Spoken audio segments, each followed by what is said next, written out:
자, 심층 인터뷰. 오늘은 귀한 분 나오셨습니다. 우리 최파고 형님께서 저한테 귓속말로 오피니언 리더시라고 이분이. 자, 라쿤 자산운용의 홍진채 대표님 모셔봅니다. 어서 오세요. 안녕하세요. 안녕하세요 대표님. 오피니언 리더였나요?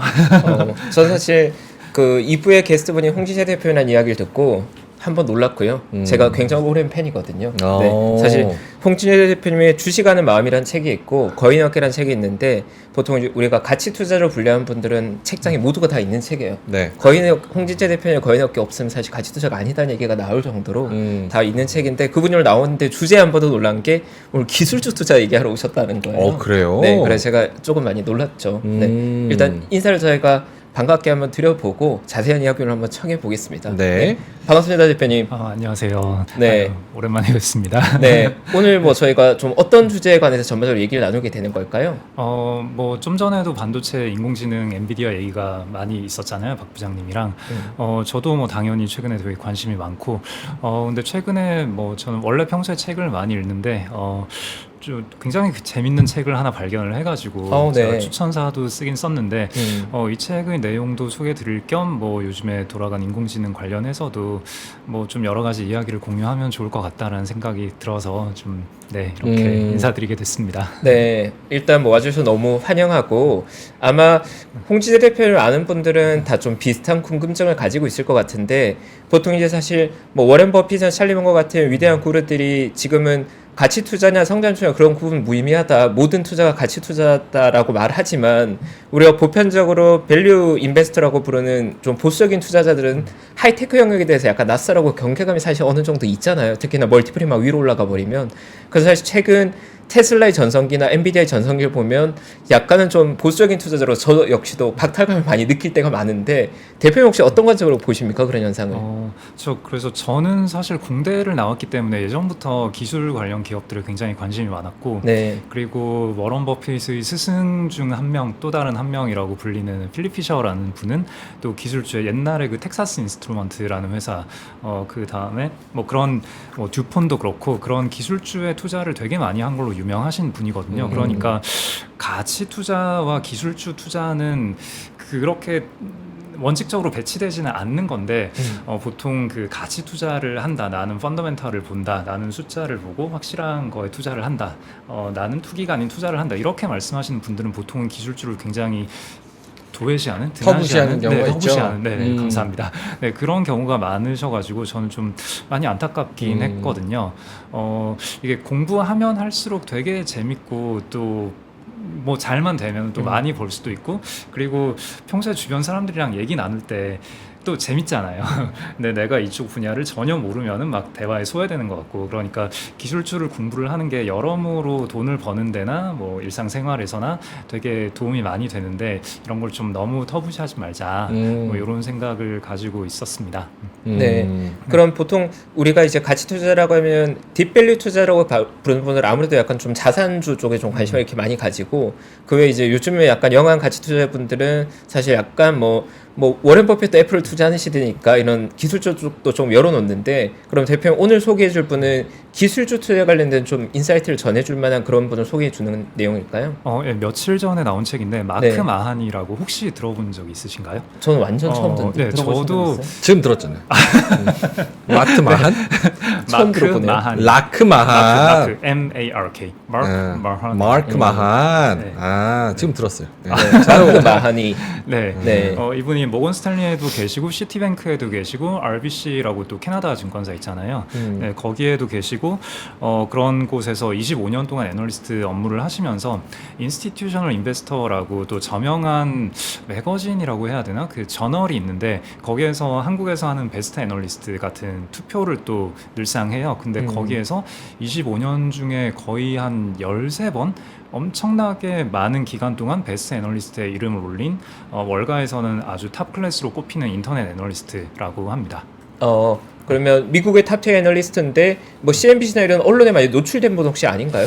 언론에 노출도 되는 것 같아요. 찾아보니까 뭐 최근에 추천한 주식 뭐 이런 것도 나오더라고요. 네. 근데 지금은 그 그 운용사 쪽으로 가 계셔서 예전보다는 언론에 노출되는 빈도가 좀 줄어든 것 같아요. 그럼 그분이 새로 책을 쓰신 거예요, 직접? 네, 그분이 직접 쓴 책인데 네. 이 책을 읽고 너무 재밌어가지고 이 책을 주변에 막 추천을 하고 있거든요. 네, 그게 보통은 우리가 뭐 기술 공부를 한다고 쳐도 결국은 우리가 밸류에이션이라는 관점에서 보면은 결국은 좋은 건 알겠는데 그래 PER 한 20배까지는 오케이 받아주겠어. 근데 30배 좀 부담스럽지. 근데 60배? 120배 이러면은 이건 못 사지 이렇게 되잖아요. 근데 그러면서도 아까 말씀하셨다시피 언제나 사실 비싸왔고 엔비디아든 테슬라든 언제나 어마어마하게 높은 PER을 부여받았고 그렇게 높은 PER이 유지가 된 채로 몇 년 동안 계속 쭉 가버리잖아요. 그러니까 어쨌거나 내가 프로페셔널하게 혹은 프로페셔널하지 않더라도 내가 투자를 계속하는 사람이라면 이런 훌륭한 기회를 그냥 두고만 보고 있는 거는 좀 너무 아쉽잖아요. 그래서 근데 그렇다고 해서 지금까지 배워온 밸류에이션 기법으로는 이게 말이 안 되는데 어떻게 이거를 통일되게 설명을 할 수 있을까 그런 고민을 늘상 하고 있었는데 이 책이 거기에 대한 힌트를 또 되게 많이 던져줘서 굉장히 행복했어요. 그러면 전 지금까지 상황이 이해가 되는 게 일단 우리가 보통 기술주 투자라고 하면 우리가 모두 다 할 만한 이제 빅테크 외에 기술주 영역에 완전 하이테크 영역들은 굉장히 어려운 투자로 느낄 때가 많이 있거든요. 네. 예를 들어서 우리는 잘 모르는 사이에 특정한 기업들이 엄청나게 올라가는 경우가 많이 있는 거죠. 사실 엔비디아 역시도 요즘은 이제 완전 빅테크 되겠지만 과거에는 사실 약간 하이테크 기업에 가까웠고 그러한 기업들을 좀 발굴한다? 투자는 그런 노하우 같은 게 좀 담겨져 있다고 볼 수 있는 건가요, 책에는? 네, 노하우도 있고 그런 기업을 발굴한 다음에 뭐 매매하는 시점은 언제가 좋은가 뭐 이런 얘기도 있고 그래서 되게 재밌었어요. 그리고 기본적으로 사례들이 굉장히 많이 있거든요. 우리는 보통 뭐 말씀하신 대로 뭐 엔비디아, 테슬라, 아마존, 마이크로소프트 이런 정도 빅테크 회사들에 집중을 하고 있잖아요. 네. 보통 한국에서 미국 주식 투자하시는 분들은.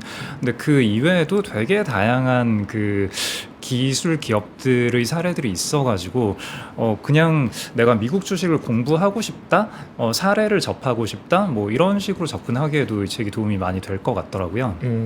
그러면 책에 뭐 어떤 부분들이 좀 임팩트가 있었는지 설명을 좀 네. 부탁드려도 될까요? 일단은 밸류에이션 신경 쓰지 마라, 의미 없다. 뭐 이런 얘기가 빵 하고 나오고요. 좀 예. 충격적인데요.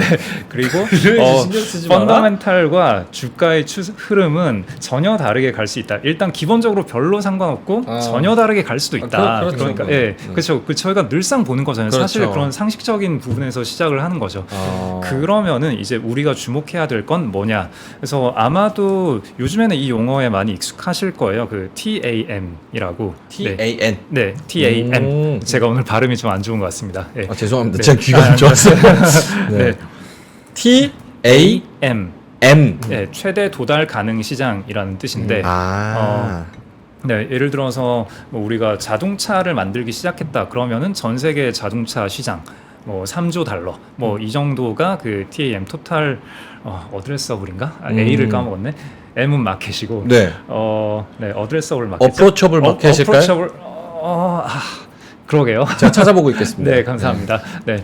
하여튼 자동차면 자동차 아니면은 우리가 뭐 항암제를 만들기 시작했다. 그러면은 뭐 3천억 달러 시장. 뭐 이런 식으로 우리가 진출하는 시장의 전체 크기가 얼마나 되느냐. 일단 이걸 보라는 거죠. 그러니까 보편적으로 우리가 말할 때 네. 뭔가 이 비즈니스가 굉장히 잘 됐을 때 네. 마켓 사이즈가 얼마나 큰데 그거 잘 됐을 그렇죠. 때 뭐 얼마나 그렇죠. 매출액이 나올 수 있고 이익이 얼마나 나올지가 어떻게 보면 키라는 메시지를 전해주고 그렇죠. 있다는 거죠. 일단은 정확하게 지적을 해주셨는데 이 네. 책의 중간에 계속 반복적으로 나오는 얘기가 중요한 건 사이즈다. 라는 거예요. 규모다. 예, 규모를 계속 키워나가는 그 방향성을 계속 유지하는 한 주가는 계속 오를 수 있다. 근데 그게 그냥 뇌피셜이 아니라 통계적으로 이분이 이제 그런 사례들을 쭉 조사를 해서 알려주시거든요. 그러니까 보통 한 저희가 코로나 때 그런 얘기가 많았잖아요. 뭐 PDR, 이제 PER 같은 건 고루한 지표니까 이제는 PDR에 투자하라. 뭐 이런 이제는 많이들 까먹으셨을지도 모르겠는데. 뭐 price to dream ratio 막 이런 PDR, 얘기가 그쵸? 있었잖아요. 예. 근데 PDR 얘기를 하면서 그래서 PDR이 몇 배인데요? 이런 얘기를 하는 사람은 또 별로 없었거든요. 그렇죠. 그냥 단순히 PER이란 지표는 이제는 옛날 지표다. 그냥 거기서 끝나 버렸는데 계량하기도 어렵고 꿈이란 게. 그쵸. 예.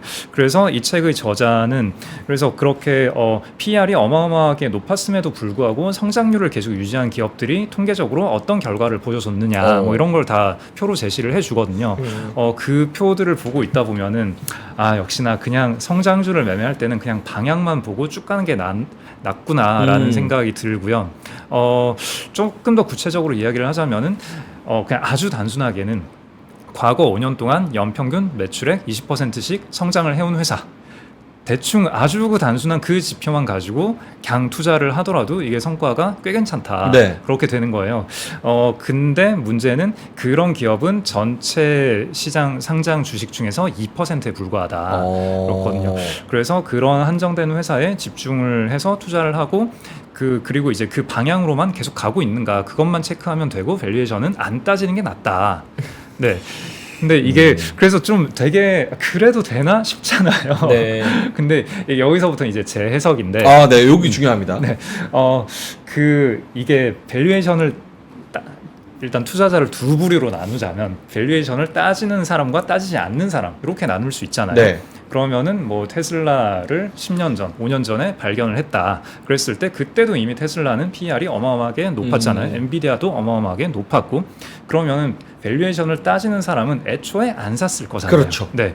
그리고 밸류에이션을 안 따지는 사람들만 이 주식을 가지고 있었고 이 주식을 가지고 있는 사람들은 어차피 최초의 밸류에이션을 안 따지고 있었기 때문에 새로 나오는 지표, 매출액이 얼마나 늘어났느냐, 이번에 캐펙스를 얼마나 투자하느냐 이런 지표들이 계속 처음에 그렸던 그 방향으로 가고 있기만 하면은 홀딩하거나 더 사든가 이 사람들도 소득이 있으니까 본인의 본업에서 버는 소득을 가지고 이 주식을 계속 모아가는 이런 식으로 플레이를 하잖아요. 그러니까 애초에 밸류에이션을 보는 사람은 안 가지고 있으니까 이렇게 기업이 주가가 쭉쭉쭉 가는 거에 대해서 딱히 할 수 있는 게 없는 거죠. 물론 그렇죠. 공매도를 할 수도 있겠지만 공매도를 해봤자 어차피 그 주식을 빌려주는 사람은 이런 사람들이잖아요. 이런 사람들이 내 주식을 빌려와서 공매도를 한다고 회수해버려야지. 이래버리면은 다 망하는 거잖아요. 그러니까 대부분의 성장주에서 우리가 굉장히 많이 관측할 수 있는 게 일부 공매도꾼이 있긴 하지만 그 사람들이 쇼커버하면 못 버티고 쇼커버에서 파산하고 이런 뉴스들을 우리가 굉장히 많이 접할 그렇죠. 뿐이잖아요. 네. 그래서 애초에 그 주식을 홀딩하고 있는 그 플레이어들의 기준점 자체가 밸류에이션에 맞춰져 있기 때문에 성장이 지속되는 동안은 그냥 이렇게 매매를 해도 되는 거 아닌가 뭐 이런 생각이. 자, 그럼 제가 반론 하나만 해도 될까요? 궁금한 거 잠깐만. 맞죠? 네. 일단은 책 이름을 궁금해하시는 분들이 너무 많아가지고 책 이름부터 한 번만 말씀해 주시고 그다음 반론 네. 들어가겠습니다. 기술주 투자 절대 원칙이라는 책이에요. 마크 마하니. 약간 네. 이 책에 필살기가 있다는 느낌인데요, 제목은. 기술주 절대 투자 원칙이 있다. 절대 원칙. 오케이, 알겠습니다. 책 이름 말씀드렸고 반론 갑니다. 네.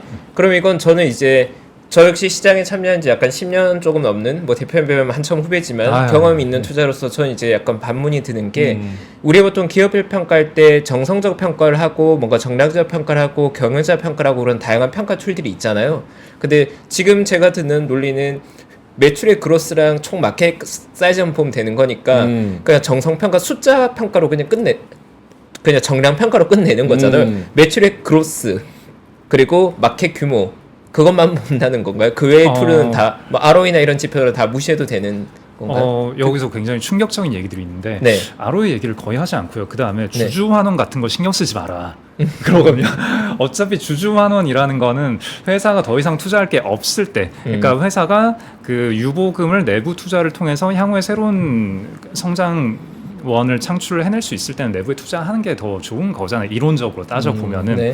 그러니까 주주환원을 하게 되는 회사는 애초에 그 흐름에서 벗어나는 거기 때문에 그거는 뭐 물론 안 좋다는 건 아니지만 그거는 이제 다른 관점에서 봐야 하는 거고 주주환원이 약하기 때문에 디스카운트를 하거나 그럴 필요 전혀 없고 그러니까 기존에 우리가 알고 있던 상식과는 좀 많이 다른 얘기를 하는 거죠. 근데 방금 굉장히 중요한 포인트를 지적을 해주셨는데 그래서 TAM 보고 뭐 매출액 성장률 이것만 보면 되는 거냐 했을 때 거기에 추가로 몇 가지를 더 보는데 그러니까 일단 TAM 자체도 그 큰 시장으로 충분한 게 아니라 큰 시장이 계속 더 커져야 되는 거고 그 다음에 회사가 계속 TAM 자체가 커지는 것도 중요하지만 새로운 시장에 진출해서 새로운 TAM을 계속 갖다 붙이는 거죠. 넷플릭스 같은 경우에도 광고업을 갖다 붙이면서 원래는 컨텐츠 구독 비즈니스였는데 광고 비즈니스가 추가가 된 거잖아요. 근데 광고업 자체는 그 광고업의 성장률은 뭐 얼마죠? 한 3천억 달러인가요? 그 정도로 뭐 크게 성장하는 시장은 아니지만 안 하다가 새롭게 이 시장을 추가를 했다라는 거는 사실 광고업 자체는 이미 검증된 돈을 벌 수 있는 비즈니스인 건데 여기에 진출을 함으로써 새로운 TAM 갖다 붙이고 거기서 이제 또 한번 밸류가 점프가 되는 거고 테슬라 같은 경우에도 당연히 전기차 잘 하긴 하지만 거기에서 전력망 인프라라던가 아니면은 뭐 자율주행 소프트웨어를 팔겠다던가 이런 식으로 계속 새로운 걸 붙여 나가고 있잖아요. 네. 근데 문제는 이게 앞선 시간에도 언론 플레이라는 단어가 언급이 된 걸로 제가 봤는데 네. 그러니까 이게 단지 회사가 역량이 안 되는데 그냥 이거 하고 싶어요라고 말만 푸는 이런 게 아니라 기존에 잘 해온 검증된 역량으로부터 파생되어서 새로 내놓은 이것도 충분히 잘할 수 있겠구나라는 기대치를 투자자들에게 심어줄 수 있는 그런 식으로 새로운 걸 계속 만들어주는 게 중요하다라는 거고 그래서 경영진에 대한 평가를 또 굉장히 중요시해요. 네, 경영진의 평가 요소를 구체적으로 몇 가지 제시를 하긴 하는데 뭐 고객에 대한 집착이 있느냐, 장기적인 뷰를 가지고 있느냐, 그리고 뭐 산업에 대한 인사이트가 충분하냐, 뭐 이런 얘기들이 나오거든요. 근데 여기에 대해서는 우리가 그 회사가 내놓는 제품이 어떻게 되어 있는지를 본다면은 그 외부인이라도 어느 정도는 파악할 수 있는 부분이라고 저는 생각을 해서 물론 그게 파악이 안 된다면 당연히 투자를 안 해야겠죠. 네, 그래서 말씀하신 대로 정량적인 부분만 가지고 다 끝나는 거다 이렇게 얘기하는 건 아닙니다. 그럼 밸류에이션은 어쨌든 하기는 하는 거네요. 그 전통적인 방법이 아닐 뿐이지. 뭐 하긴 하지만 그래 너희 숫자는 이렇구나 정도로 넘어가는 거의 그래요? 그냥 뭐 밸류에이션이 뭐 PER 50배였다가 60배 됐다고 해서 비싸니까 팔자 이런 의사결정을 하지 않는다는 거죠. 50배건 60배건 이미 전통적인 관점에서는 비싸기는 마찬가지였기 때문에. 근데 그 질문 저도 하나 더 해요. 시장은 뉴턴이 그렇게 똑똑한데 왜 폭망했을까 주식해서? 이 로직으로 약간 생각할 수 없는 게 또 시장이어서 인간의 광기가 또 녹아져 있는 게 시장이잖아요. 네. 그 밸류에이션이 혹시 그 방법이 모든 사람들의 공감을 산다면 주가가 더 가겠지만 사실 많은 사람들이 PER을 보니까 사실 파는 사람이 많으면 떨어지는 게 주식이고 사는 사람이 많으면 오르는 게 주식이잖아요. 남들은 다 PER을 혹시 밸류에이션을 또 보는 사람도 굉장히 많기 때문에 네. 약간 그 주식이 파는 사람이 많아져서 그것도 가격이 또 하락은 할 수는 있잖아요. 예, 그래서 아까 얘기로 다시 돌아가는데, 네. 혹시 제가 지금 너무 세게 막 얘기를 하고 있나요? 너무 좋아요. 약간 우려가 돼가지고. 신선해요. 신선하고 너무 네네. 좋아요. 네, 신선합니다. 그러니까 저도 이 내용을 굉장히 신선하게 봤기 때문에 네. 너무 기분이 좋아가지고 네. 좀 약간 높은 톤으로 아니요 지금 딱 말씀드린 좋습니다. 거고요. 네, 그러니까 아까 얘기로 다시 돌아가서 그 밸류에이션을 보는 사람들은 이미 PER 10배, 15배, 뭐 많아봤자 20배 혹은 25배 이 정도에서 이미 팔았기 때문에 이미 없구나 네, 그 사람들 이미 없기 때문에 네 그러면은 그래서 우려 사항을 이제 말씀하시고 싶으신 것 같아서 저도 당연히 우려 사항이 있죠. 그러니까 이런 식으로 성장주를 매매하다가 크게라기보다 아무튼 실수하는 경우가 두 가지 케이스가 있는 것 같아요. 요거는 또 이제 제 해석인데 일단 첫 번째는 공부를 너무 열심히 한다. 네, 그러니까 너무 디테일하게 기술적인 거 다 보고 특히나 요즘에 또 한국 투자자분들은 또 너무 엄청 열심히 공부하시잖아요. 엄청 많은 정보를 득하시고 또 막 파이썬 돌려가지고 수출 데이터 실시간으로 다 따오고 막 이렇게 하시잖아요. 그러면서 그 기업이 일시적으로 약간 매출액이나 이익이 꺾였을 때 그럴 때 후다다닥 팔고 나가는 네, 그런 게 좀 있는 것 같아요.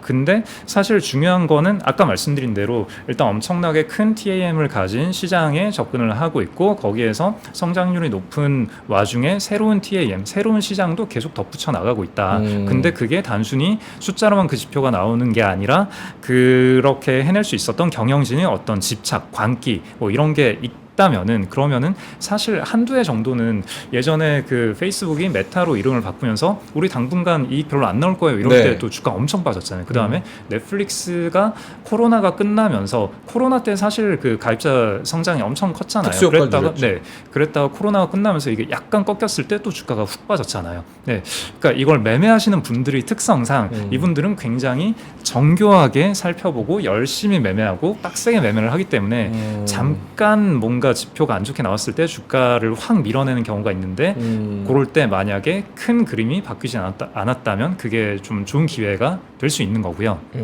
그 다음에 또 한 가지는 이런 식으로 매매를 하시는 분들이 보통 실수하는 게 그 매크로 유동성 요소를 너무 무시한다. 제가 아마 기억하실 거예요. 2021년 상반기, 하반기 그리고 2022년 한 상반기 정도까지 그때 이제 금리가 올라가네 만에 인플레이션이 오네 만에 이런 논란이 엄청 있을 때 그때 성장주를 좋아하시는 분들은 유동성 따위 아니 연준 뭐 파월 아저씨가 뭐 하는 사람인데 우리 테슬라 우리 일론 머스크 막 우리 훌륭한 멋진 CEO가 만들어내는 그 비전을 보고 베팅을 한 건데 그럼 뭐 은행 이자율이 어떻게 변한다고 해서 이 사업의 비전에 무슨 영향을 미칠 거냐 그렇죠. 이런 공무원이 뭐 알아 이렇게 생각하죠. 그렇죠. 네, 그러면서 이제 엄청 계속 신뢰를 보냈는데 결국은 금리가 높아지고 또 대출을 내서 주식을 산 사람도 많고 뭐 그런 분들이 결국은 주머니 사정이 가벼워지면은 이 주식에서 어느 정도 이익 실현을 해야 되고 그러면서 결국은 수급이 꺾이면서 주가가 다 같이 빠지고 주가가 빠지고 나면은 또 그렇잖아요. 사람 머리가 주가가 오르면은 계속 좋은 얘기 갖다 붙이고 주가가 빠지면은 안 좋은 얘기 갖다 붙이고 그러니까 주가가 빠지고 나면은 이제 이 회사의 전략이라던가 여러 가지 시장 상황에 대해서 의구심을 표하면서 다시 하락을 부르는 이런 일이 또 벌어지곤 하죠. 엔비디아 같은 경우에도 작년 10월 때쯤 보면은 이익이 어느 정도는 약간 꺾여 있긴 했었거든요. 재작년 10월인가요? 네. 아무튼 엔비디아가 그 명성에 비해서는 실제 나오는 이익의 성장성은 그렇게 좋지 않았던 시기가 잠깐 있었는데 그때 주가도 일시적으로 지지부진했던 때가 있었죠. 그러니까 말씀하신 대로 주식이라는 거는 사람들이 광기로 움직이는데 그 광기 때 그래서 이 TAM이나 얘기가 약간 옆으로 새는데 네. TAM이나 이런 거를 따지는 이유가 결국은 그 광기도 결국은 합리성을 가장 한 광기라면은 다른 사람을 더 잘 설득을 할 수 있잖아요. 그러니까 이런 거죠. 그 사람들이 미쳐 날뛰려고 할 때 어떤 주식이 이 유동성을 흡수해 줄 수 있는가 이 질문에 대한 대답이라고 볼 수 있는 것 같아요. 이 책의 내용들이. 그러니까 돈은 남아 돌고 어딘가에 뭔가 열정적으로 투자를 하고 싶은데 근데 그냥 평범한 고루한 회사가 그 돈을 받아줄 수는 없잖아요. 그렇죠. 이익이 딱 캡이 씌워져 있는데 그러니까 계속 어마어마한 시장 자체가 커져가고 이미 어마어마한데 그게 계속 더 커져가고 있고 근데 그만큼 큰 시장을 계속 더 갖다 붙이는데 CEO가 아주 훌륭해. 그러면 여기서 사람은 엄청나게 스토리를 갖다 붙여서 밸류를 높일 수 있잖아요. 그러니까 광기를 얼마나 받아줄 수 있는 주식이냐 라는 질문에 대해서 이 주식, 특정 몇몇 주식은 그 광기를 다 흡수해 줄 수 있는 특성을 가지고 있는 경우들이 있고 그런 주식에 대해서는 우리가 함부로 공매도를 하거나 함부로 비싸다라는 발언을 하는 건 굉장히 위험하다. 뭐 이런 해석을 할 수 있는 거죠. 제가 반론을 좀 해도 될까요? 아, 그럼요. 네. 그럼요. 이게, 조금만 더 하죠, 우리. 네. 한 45분 정도? 이게 아마 저희 퇴근길 라이브에는 대표님이 자주 나오는 코너가 아니다 보니 보는 분들 입장에 조금 오해할 수 있을 것 같아요. 그러니까 뭔가 새로운 책을 보고 신기한 걸 보고 되게 설레하는 또 대표님이 표현한 방식이 워낙 또 순수하다 보니까 그럴 수 있지만 오해를 이제 방지하기 위해서 말씀을 드리면 보통 우리 한국의 가치 투자자라고 불리는 좀 보수적인 투자자들에게 어떻게 보면 좀 이론적 근거 혹은 농가의 약간 오피니언 리더 역할을 해주시는 분이고 투자서를 3권이나 내셨고 운용사의 대표님이세요. 근데 그런 분이 뭔가 새로운 책에서 뭔가 신선한 걸 이렇게 발견했다고 하는데 저도 이제 약간 퀘스천이 드는 게 저도 약간 가치 투자 쪽에 좀 더 가깝고요. 보수적인 투자자인데 가치 투자의 방법론적인 걸 다 떠나서 사실 본질은 결국은 기업들이 가지고 있는 밸류, 가치 대비해서 우리가 더 낮은 가격을 지불하는 게 합리적인 투자라고. 그렇죠. 그게 이제 가치 투자의 본질인 거잖아요. 가치보다 더 낮은 가격. 근데 지금 이제 대표님의 논리는 그 책에서는 이 원칙에 따르면 가격 그런 거 너무 따지지 마라. 가치 가격 그런 게 어딨냐? 성장한 기업은 계속 간다 이렇게 나왔다는 건데 그 논리, 가격을 무시해도 된다는 논리에도 동의하신다는 말씀이십니까, 대표님? 그러니까 네. 당연히 저는 펀더멘탈을 매우 중시하는 사람이고요. 네. 그렇게 봐야죠. 그러니까 이 두 가지 좀 상반된 이야기를 좀 통합을 해보자면은 하이브리드로 하자. 그러니까 그래도 펀더멘탈 밸류에이션 이런 걸 좀 따져야 되지 않냐? 아니다. 그냥 성장만 쭉쭉 가면 되지 않냐? 요 두 가지를 그러니까 두 가지가 이론적으로 좀 배치되는 것 같다라는 말씀이신 거잖아요. 그렇죠. 네. 근데 이게 사실 이론적으로 그렇게 배치가 되지 않는다라는 주장을 한번 해보자면 물론 그렇다고 오해하지 말으셨으면 좋겠는 게 엔비디아 사실 이런 얘기는 절대 아닙니다. 네. 애초에 컴플라이언스상 그런 얘기 할 수 없는 거 아시잖아요. 네. 자, 가치 투자의 시조인 벤자민 그레이엄 얘기로 돌아가 보자면 그레이엄은 항상 이렇게 얘기를 했거든요. 가치라는 거는 범위로 판단을 해야 된다라는 거고 그래서 가치 투자라는 개념을 공부를 할 때 우리가 굉장히 조심해야 되는 거는 가치라는 거를 회사를 열심히 들이파다 보면은 뭔가 하나의 값으로 딱 우리가 찍어낼 수 있는 그런 어떤 지점이 존재하는 거고 그것보다 상당히 낮은 가격에 사고 기다리면은 언젠가는 가격의 가치를 수렴해서 오르지 않을까 요런 논리가 흔히들 가치 투자라는 걸 공부를 하면서 배우는 어떤 그 돈을 버는 메커니즘인 건데 그 얘기는 그레이엄이 실제로 한 얘기랑은 좀 거리가 떨어져 있거든요. 물론 거인업계에서 그 얘기를 많이 했으니까 잘 아시겠지만 자 그러면은 가치라는 거를 범위로 추정한다라는 말을 이제 좀 더 타고 내려와서 생각을 해보자면 그러면 가치는 왜 범위로 추정을 해야 하는가 그리고 범위든 뭐든 간에 가치를 추정할 때 우리가 고려해야 될 요소는 무엇인가 이런 질문을 던지다 보면은 가치는 결국 그러니까 주식 투자자 입장에서 주식이라는 게 나에게 주는 가치가 뭐냐라는 거는 나로부터 자본을 받아가서 회사가 열심히 굴려서 나중에 나한테 돌려주는 거잖아요. 그 나중이 바로 내일 배당으로 주는 걸 수도 있고 10년 후 50년 후에 배당으로 줄 수도 있는 거고 아니면 회사가 망해서 청산해서 그냥 자녀 재산을 돌려받을 수도 있는 거고요. 자 그러면 이런 관점에서 봤을 때 회사가 지금 굉장히 뛰어난 뭔가 어마어마한 일이 벌어질 것 같은 사업에 뛰어들어서 거기에서 선도적인 위치를 가지고 있다면은 그러면은 이 사업에 대해서 우리가 합리적인 관점에서도 5년 후, 10년 후, 20년 후에 지금보다 100배, 1000배 정도의 이익을 벌 수 있을 거라는 기대를 할 수는 있잖아요. 네. 틀릴 수 있지만 당연히 예측이라는 건 틀릴 수 있는 거지만 어쨌거나 합리적인 논거를 가지고 이런 어떤 프로젝션을 해볼 수는 있는 기대 거잖아요. 수준이 높아지는 거죠. 그렇죠. 네. 그러면은 미래 만약에 한 20년 정도 후에 지금보다 한 500배 정도의 순이익을 벌 수 있을 거라고 내가 합리적으로 프로젝션을 했다면은 그럼 이제 그거를 다 현재가로 땡겨왔을 때 그게 내가 이 회사에 부여하는 어떤 밸류가 될 건데 우리가 흔히 얘기하는 PER이라는 값은 현재 벌고 있는 이익을 그 밸류에서 나눠주는 거잖아요. 그럼 현재 벌고 있는 이익은 20년 후에 벌게 될 이익의 아주 일부분일 뿐인 건데 그러면 당연히 PER이라는 값은 엄청 높게 나오는 거지만 이게 벤 그레이엄이 이야기했던 그 가치 투자의 이론적인 메커니즘과 전혀 배치되지 않는다. 아니요. 맞는다라는 거죠. 안 맞지 않다라는 거죠. 네.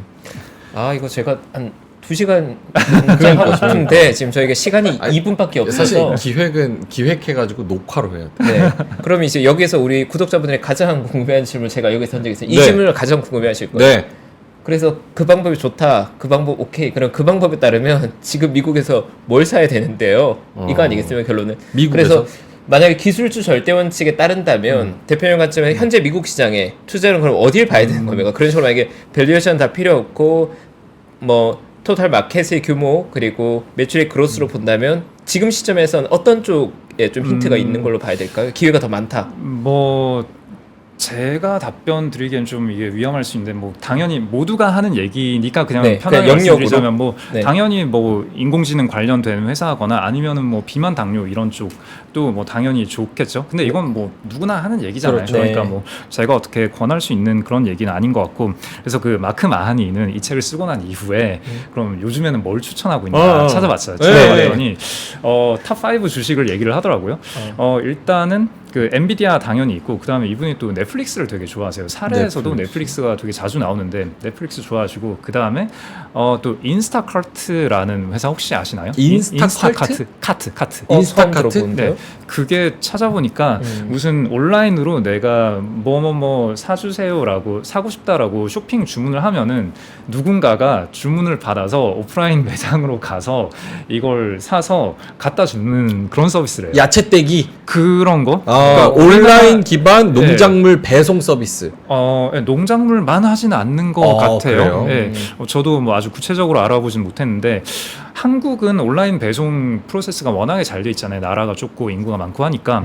근데 미국은 뭐 그렇게 잘 돼 있지는 않으니까 누군가가 이거를 일종의 구매 대행을 해주는 서비스가 되게 필요한가 봐요. 한국은 사실 뭐 쿠팡으로 주문하면 바로바로 다음날 바로 배송이 되잖아요. 근데 미국은 그게 꽤 어렵고 그런 농산물 그런 쪽으로 가면 그게 더 어려울 텐데 이런 거를 그냥 이제 누군가 쫄래쫄래 가서 이제 사서 갖다 주는 그런 서비스인데 그게 또 굉장히 잘 되고 있다고 하네요. 네. 네, 그래서 그 주식을 추천을 했고 나머지 두 개가 궁금합니다. 나머지 두 개는 하나는 테슬라하고 하나는 그 SLB라고 옛날에 슐른버거 실무. 네, 에너지 개발하는 회사 있잖아요.